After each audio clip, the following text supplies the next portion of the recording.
ይህ የምጽአቱ አዋጅ ነጋሪ አገልግሎት ወቅታዊና ዕለታዊ ወጎችን በማቅረብ ትንታኔ የምንሰጥበት የተለያዩ እንግዶችንም በመጋበዝ የምናቀርብበት መድረክ ነው።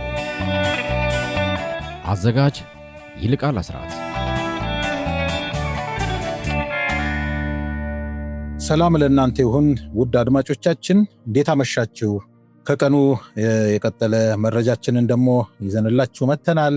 ፓስተር አለማየሁ ነሞጋ ወቅታዊ የሆኑ ጉዳዮችን አሁናዊ የሆኑ ጉዳዮችን ይዘን መተናል። እንግዲህ በድጋሚ አጠገቤ ፓስተር አለማየሁ ነሞ አለ። እንግዲህ ጆሮአችሁን ሰጣችሁን በጥሞና እንድታዳምጡን በጌታ ፍቅር እንጠይቃለን። ከዚች መሸጋገሪያ በኋላ ተመልሰን ምንመጣ ይሆናል። የትም እንዳትሄዱ ጠብቁን። ይልቃል አስራት ነኝ ከምጽአቱ አዋጅ ነጋሪ አገልግሎት። ተመልሰን መተናል አድማጮች። ቀደም ሲል እንደነገርኳችሁ አጠገቤ ፓስተር አለማየሁ ነሞ አለ። አሁናዊ የሆኑ ክስተቶችን እንግዲህ አጠናክሮ ይዞልን መጥቷል። በቅድሚያ ሰላምታ አቀርብለትና ይዞልን የመጣውን ያጋራናል።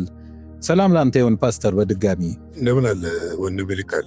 እግዚአብሔር ይመስገን። እንግዲህ የምሽቱን መረጃ ይዘህልን መጥተሃል። እስኪ ምንድን ነው? እንግዲህ አሁን የህዝብ በተለይ በተናጠናው ዓለምን አንድ ጉዳይ እያነጋገረ ነው። በጣም እያነጋገረ ያለ ጉዳይ ነው። ሚዲያዎችን ሁሉ እያነጋገረ ያለ የአቶሚክ ቦምብ ኢነርጂ ራፋኤል ግሬስ መግለጫ እንዲሰጡ እስኪገደዱ ድረስ አነጋጋሪ ነገር ሆኗል። ምንድነው? ይህም የኢራን ኒኩለር ጉዳይ መቋጫ አለማግኘቱ ነው። ኢራን አሜሪካ ኒኩለር ጣቢያውን ከመምታቷ በፊት የተጣራውን ኒኩለርና ለዛ የሚያስፈልጋትን ቁሳቁስ አውጥታለች፣ አሸሽታለች። ስለዚህ ምንድነው በስፍራው ላይ በተመታበት ስፍራ ላይ ቼክ ሲደረግ ምንም አይነት የኒኩለር አረር አልተገኘም። እና ያ የኒኩለር አረር አለመገኘቱ ደግሞ ምንድነው ከምን የተነሳ ነው የሚለውን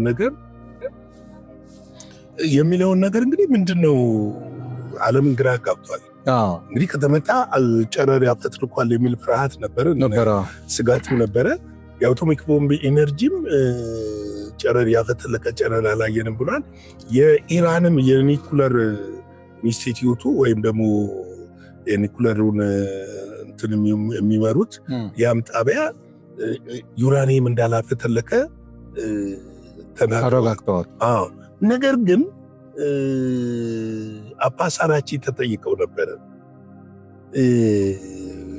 የጠየቃቸው የአቶሚክ ቦምብ ኢነርጂ ባለስልጣን ለኢራን ጥያቄ አቅርቦ ነበር። የት ነው ያረጋችሁት? ምንድን ነው ያረጋችሁት? የት ነው ያስቀመጣችሁት? ማወቅ አለብን፣ አሳውቁን ሲሉ ሊያሳውቋቸው ፈቃደኛ አልሆኑም።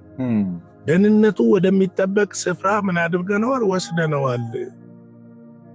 ስለዚህ ምንም አይነት ያፈተለቀ ጨረር የለም። ይሄ 10 አቶሚክ ቦምብ ማምረት የሚያስችል 400 ኪሎ ግራም 60% የበለጸገ ዩራኒየምን ከነ ተለያዩ ቁሳቁሶች ጋር እንዳሸሹና ወዴት እንደተወሰዱ አለመታወቁ ለእስራኤልም ለአሜሪካም ስጋትን ፈጥሯል። የት ነው ያደረጉት? ይህንን ለማወቅ አልተቻለም።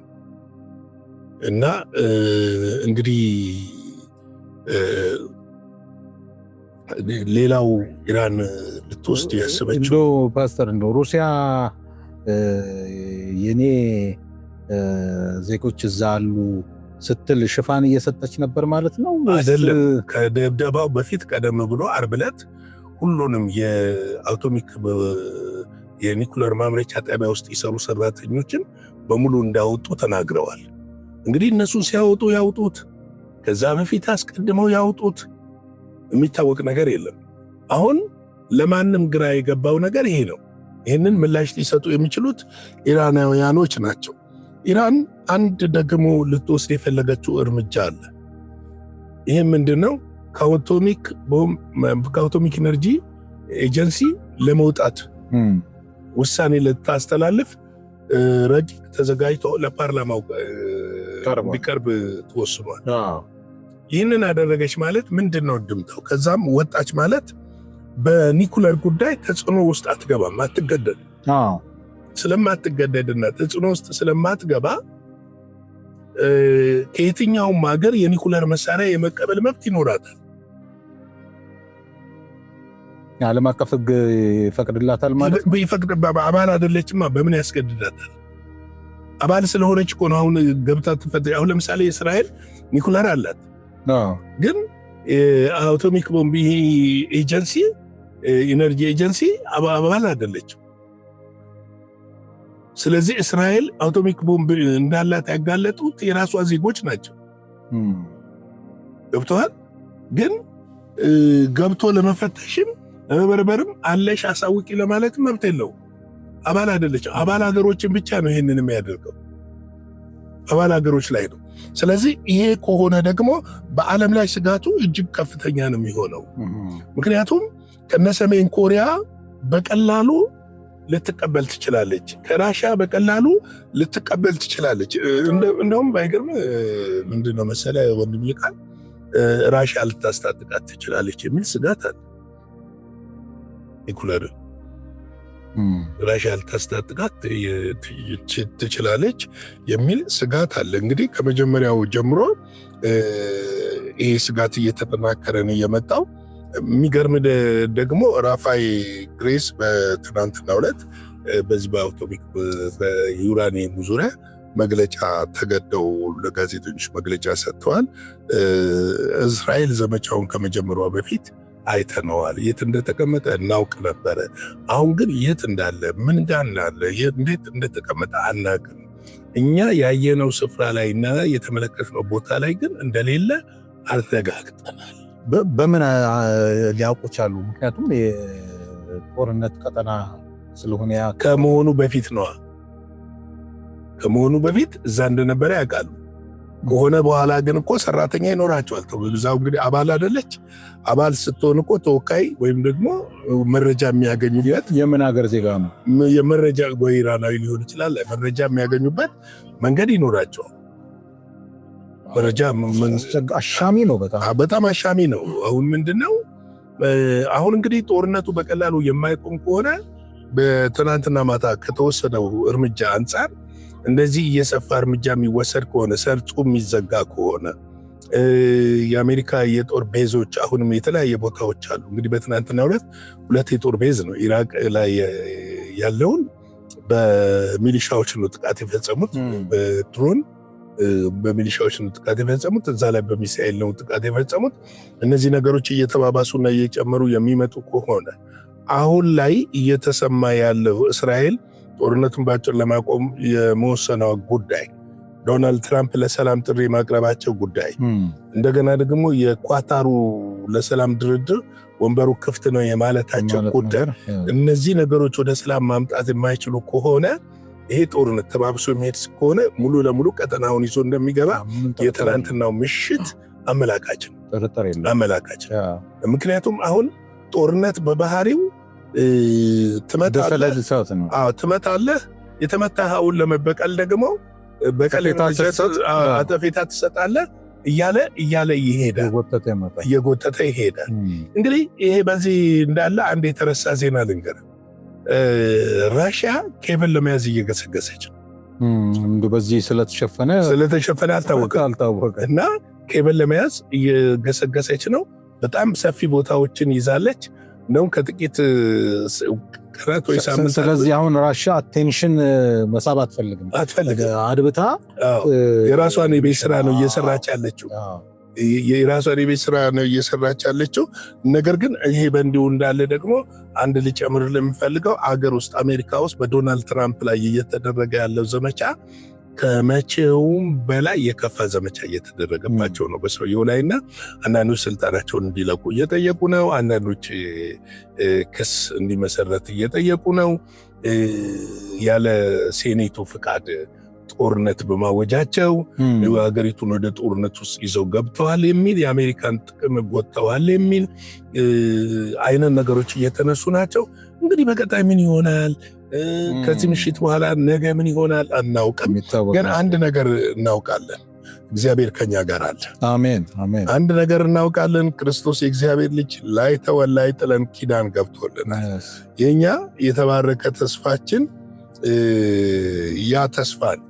ያ ተስፋ ነውና በዛ ተስፋ ደግሞ ለዘላለም እንኖራለን። አሜን።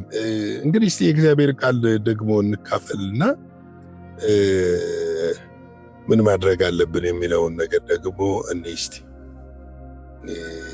የእግዚአብሔርን ቃል እዚሁ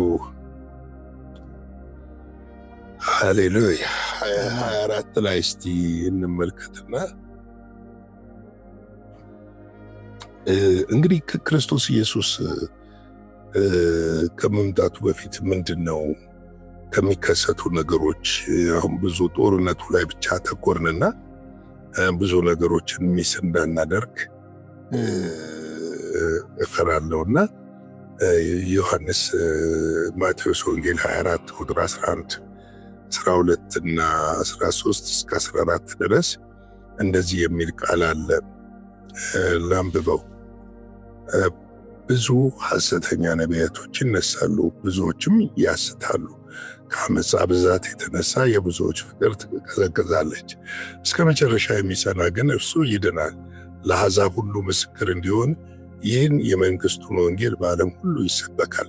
በዛን ጊዜ መጨረሻው ይመጣል እያለ ይናገራል።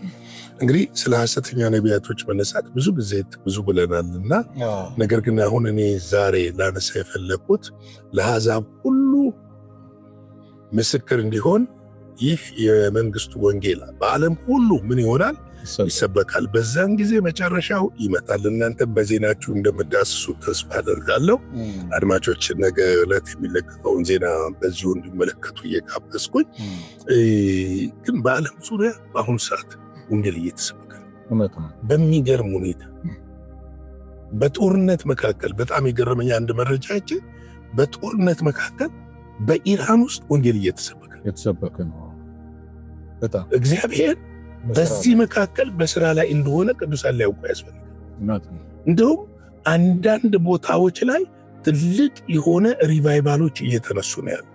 በተለይ ኤዥያ፣ ላቲን አሜሪካና አሜሪካ ራሱ አውሮፓን ጨምሮ እና ትልቅ የተሃድሶ መንፈስ ምድር ላይ እየወደቀ ነው።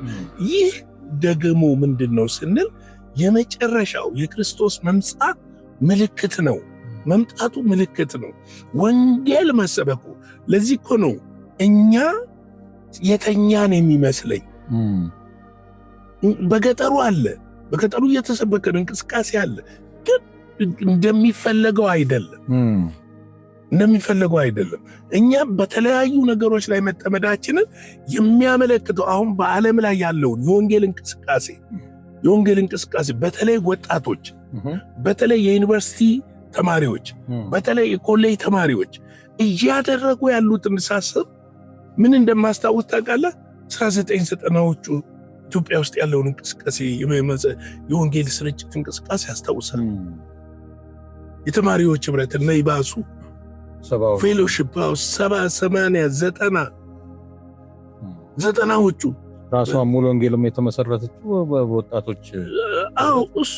ግን ምን መሰለህ ያን ጊዜ የነበረው ሙቭመንት ሰው ዩኒቨርሲቲ ዊዝድሮ ሞልቶ ወንጌል ለመስበክ እስከሚወጡ ድረስ ምንድነው የሚያመለክተው ብትለይ ታላቅ የተሃድሶ መንፈስ ነበረ። አሁን ግን በእኛ ሀገር ያለው የሐሰተኛ ነቢያቶች እንቅስቃሴ ነው። ገብቶሃል? የሐሰተኞች እንቅስቃሴ ነው ጎልቶ የሚታይ። የዘይት ንግድ፣ የጨው ንግድ፣ ሽሮና በርበሬ ነው የቀረው። አንድ ሲያስቀኝ ሽሮና በርበሬ ቢሸጡ ጥሩ ነበረ፣ ወጥ ሰርተነው እንበላ ነበር ብሏልና ወደ ውስጥ የሚገባ እና ይሄ ነው ያለው። የወንጌል ነገር አታይም። ወንጌል የሚሰብክ አስተማሪ እንኳን ጥቂቶች ናቸው የምታያቸው። አብዛኛው ትሻገራለህ፣ ትዘላለህ፣ ትወጣ። የት ነው የሚሻገረው? ኢየሱስን እንኳ አግኝቷል። ኢየሱስ ውስጡ ገብቷል። የት ነው የሚሻገረው? የሰውዬ አገባ እኮ ኢየሱስ ውስጡ። ከዚህ በኋላ እኮ ኢየሱስ ሲመጣ መነጠቅ ብቻ ነው፣ መነጠቅ ብቻ ነው። ከምንድን ነው የሚሻገረው? አዲስ ኪዳን ላይ እኮ አይደለም፣ አዲስ ኪዳን ላይ ነው ያለነው እኮ፣ ብሉይ ኪዳን ላይ እኮ አይደለም ያለነው። ስለዚህ የወንጌልን እውነት ለሕዝባቸው አስተምረው ሕዝባቸውን እንዲያዘጋጁ በፍጹም ትህትና የቤተ ክርስቲያን መሪዎችን እጠይቃለሁ። እስቲ አጭር ጸሎት እንጸልይና እግዚአብሔር አምላካችን ሆይ ነው የተኛችውን ይህችም የምድራችንን የሀገራችንን ቤተ ክርስቲያን እንድታነቃት በኢየሱስ ክርስቶስ ስም ጠይቃል። አሜን። ከተኛችበት ጌታዊ ከተያዘችበት ከምድራዊ ነገር አይኖቿን ወደ ሰማይ ማንሳት እንድትችል ያንተ ምሕረት ቸርነትና ጸጋ እንዲበዛላቸው ለእኛም እንዲበዛለን በኢየሱስ ስም ጠይቃል። አሜን። እግዚአብሔር ሆይ እነሆ ደግሞ ይህንን የሚያዳምጡ ሁሉ ለወንጌል ሥራ፣ ለወንጌል አገልግሎት፣ ለሰዎች ለመመስከር፣ ለመናገር አንደበታቸው ባንተ ቅባት ይከፈት። አሜን። ይህንን እንድታደርግ ጠይቃለሁ። በዚህ ሁሉ ግን ክብሩ ላንተ ይሁን በኢየሱስ ጌታ ድንቅ ስም አሜን። እንግዲህ ላይክ፣ ሼር፣ ኮሜንት፣ ሰብስክራይብ ማድረግ አይረሳ። እግዚአብሔር ጸጋ ሰላም ከሁላችን ጋር ይሁን። ሻሎም። እግዚአብሔር በብዙ ይባርክ እንላለን። ፓስተር በየዕለቱ ይዘልን ስለምትመጣው ድንቅ መልእክት እግዚአብሔር ይባርክ እንላለን። እንግዲህ ውድ አድማጮቻችን ፓስተር እንዳካፈለን የምድራችን መልክ ይህንን ይመስላል። እንዲሁም ደግሞ በሌላ ገጽታ ደግሞ እግዚአብሔር በስራ ላይ እንደሆነ ጠቁሞናል። የእኛ አሰላለፍ በየትኛው ጎራ ነው ብለን ራሳችንን ፈተሽ አድርገን እግዚአብሔር በሰጠን ዕድሜ እና በሰጠን ዕድል የመንግስቱን ወንጌል ላልሰሙት ወገኖች እንድናደርስ እግዚአብሔር ጸጋ እንዲበዛልን በጣም እንመኛለን። እንግዲህ አድማጮች የዛሬ ምሽት መልእክትና መረጃ ባጭሩ ይህን ይመስላል። እግዚአብሔር ፈቃድ ከሆነ እንግዲህ በዓለማችን ምን ሊከሰት እንደሚችል ስለማናቅ በድንገት እንግዲህ በሰበር ልንገባ እንችላለን። በነገው ዕለት ደግሞ የሳምንቱ መደበኛ ዜና አገልግሎት በብስራት ይቀርባል። ከወዲሁ ማሳሰብ እንወዳለን። የዛሬው ምሽት ይህንን ይመስላል። እንግዲህ ቀሪውን እግዚአብሔር እንዲባርክልን እንመኛለን። ዓለማችን በሰላም እንድትሆን የእግዚአብሔር ምሕረት ከኛ ጋር ይሁን እንላለን። መልካም ጊዜ። ሻሎም። አዘጋጅና አቅራቢ ይልቃል አስራት ነበር። ለዛሬ ያዘጋጅንላችሁ ይህንን ይመስላል። በሌላ ጊዜ በሌላ ርዕሰ ጉዳይ እንገናኛለን። የምፅዓቱ አዋጅ ነጋሪ አገልግሎት። መልካም ጊዜ።